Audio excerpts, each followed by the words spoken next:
आइए polygenic inheritance का एक सवाल और बनाते हैं। एक प्लांट है जिसमें हाइट पॉलीजेनिक इनहेरिटेंस का एग्जांपल है, जिसको कि 3 जीन पेयर्स कंट्रोल करते हैं। जीन पेयर्स कंट्रोल करते हैं। इस प्लांट स्पीशीज में जो मैक्सिमम हाइट वाला प्लांट है उसकी हाइट 180 सेंटीमीटर है, और जो मिनिमम हाइट वाला प्लांट है उसकी हाइट 60 सेंटीमीटर है। फिर से सुन लीजिए, एक प्लांट स्पीशीज है जिसमें हाइट पॉलीजेनिक इनहेरिटेंस का एग्जाम्पल है और उसको 3 जीन पेयर कंट्रोल करते हैं। इस प्लांट स्पीशीज में मैक्सिमम हाइट वाला प्लांट की हाइट 180 सेंटीमीटर है और मिनिमम हाइट वाले प्लांट की हाइट 60 सेंटीमीटर है। और यदि इन दोनों प्लांट के बीच में क्रॉस होता है तो जो प्रोजीनी बनती है उसकी हाइट क्या होगी, यही सवाल पूछा जाता है। तो ये बहुत आसान तरीके से इस सवाल को अप्रोच किया जा सकता है। अब जैसा कि आपको पता है कि जो 3 जीन पेयर से हाइट कंट्रोल होता है, तो मैक्सिमम हाइट का मतलब हुआ कि इससे ज़्यादा किसी भी प्लांट की हाइट नहीं होगी।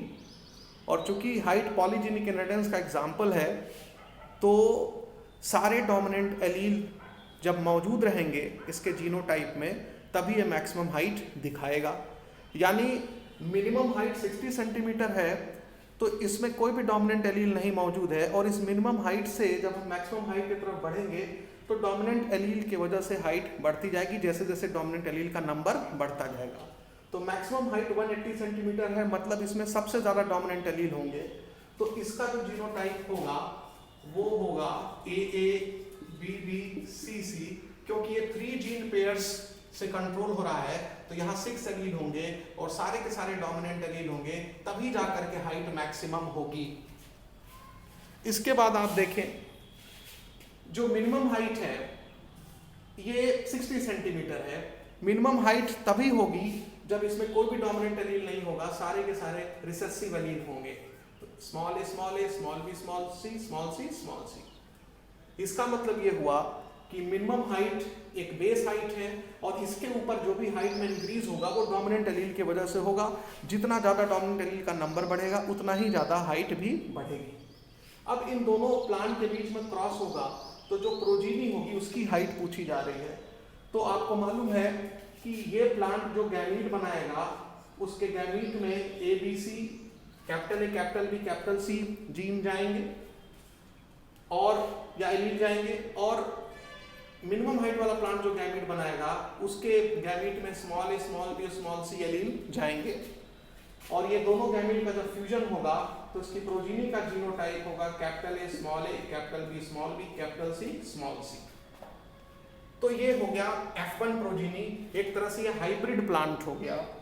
ये हाइट के लिए प्योर प्लांट है, ये भी हाइट के लिए प्योर प्लांट है, ये मिनिमम हाइट प्योर प्लांट है, ये मैक्सिमम हाइट प्योर प्लांट है, और इनकी प्रोजीनी जो होगी वो हाइब्रिड होगी। अब यहाँ आप देखें कि इस प्लांट का हाइट हम कैसे निकालेंगे, तो इसके 2 तरीके हैं। एक तो तरीका ये है कि इसमें आप डोमिनेंट एलील का शेयर निकाल लीजिए, रिसेसिव एलील का शेयर निकाल लीजिए और फिर उन शेयर्स को यहाँ ऐड कर दीजिए। जैसे यहाँ पर अगर शेयर की बात करें, शेयर ऑफ डोमिनेंट एलील, तो वो आ जाएगा 180/6 और ये हो जाएगा 30 सेंटीमीटर। और अगर यहाँ हम शेयर ऑफ रिसेसिव एलील की बात करें तो शेयर ऑफ रिसेसिव एलील ये हो जाएगा 60/6 यानी 10 सेंटीमीटर।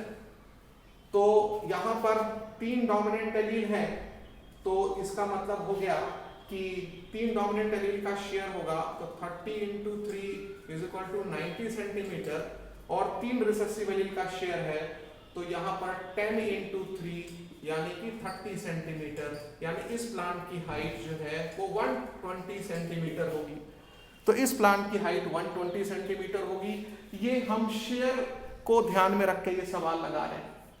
एक दूसरा तरीका भी सवाल लगाने का है कि डोमिनेंट एलील का कंट्रीब्यूशन को हम ध्यान में रख के सवाल लगा सकते हैं, क्योंकि ये तो आपको पता है कि प्लांट की मिनिमम हाइट जब कोई डोमिनेंट एलील नहीं होगा तो वो है 60 सेंटीमीटर, और जब एक भी डोमिनेंट एलील आएगा, कम से कम एक डोमिनेंट एलील अगर आया तो हाइट जो है वो 60 सेंटीमीटर से ऊपर ही जाएगी। तो आप ये तो मान लीजिए कि इस प्लांट में मिनिमम हाइट 60 तो है ही है, इससे ऊपर ही होगी, 60 प्लस ही होगी, तो 60 सेंटीमीटर प्लस ही होगी। अब प्लस किस पर डिपेंड करेगा? डोमिनेंट एलील पर डिपेंड करेगा। कितने डोमिनेंट एलील हैं? 3 डोमिनेंट एलील हैं। तो यहां अगर आपको हर डोमिनेंट एलील का कंट्रीब्यूशन पता चल जाए, ध्यान रखिए शेयर अलग चीज होता है, कंट्रीब्यूशन अलग चीज होता है, कंट्रीब्यूशन पता चल जाए तो उनको रख के वैल्यू निकाल सकते हैं। कंट्रीब्यूशन कैसे मिलेगा? आपको मालूम है डोमिनेंट एलील का कंट्रीब्यूशन इंक्रीज इन हाइट में होता है, तो हाइट इंक्रीज कितना हुआ?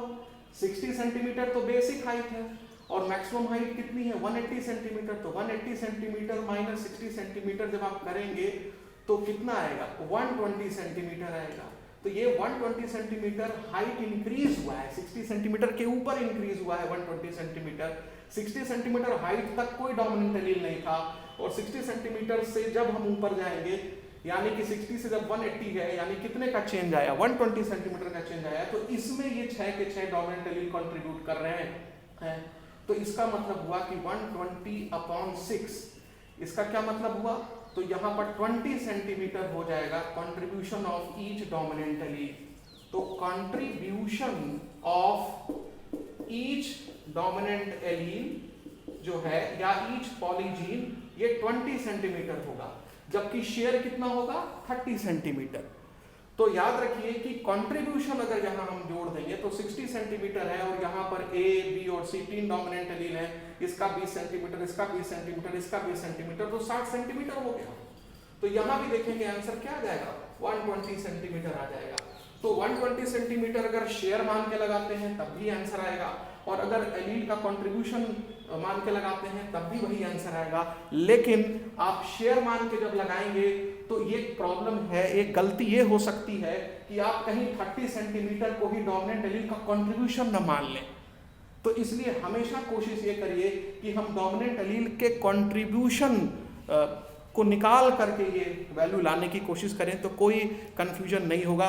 कंट्रीब्यूशन को निकालने का सीधा तरीका है कि जो प्लांट का मिनिमम हाइट दिया है, अगर प्लांट का मैक्सिमम हाइट दिया है तो दोनों को माइनस कर दीजिए, maximum height minus minimum height upon जितने डोमिनेंट एलील हैं उससे डिवाइड कर दीजिए। तो उसको एक फॉर्मूला भी आप बना सकते हैं। कैसे बना सकते हैं? Maximum height minus minimum height upon total number of dominant allele, तो ये हो जाएगा कंट्रीब्यूशन। तो ये इस तरीके से हम लोग सवाल को अप्रोच कर सकते हैं। तरीके एक ही सवाल को लगाने के कई होते हैं, बट बेटर तरीका आप हमेशा यूज करिए। उससे क्या होगा कि कंफ्यूजन और गलतियां नहीं होंगी।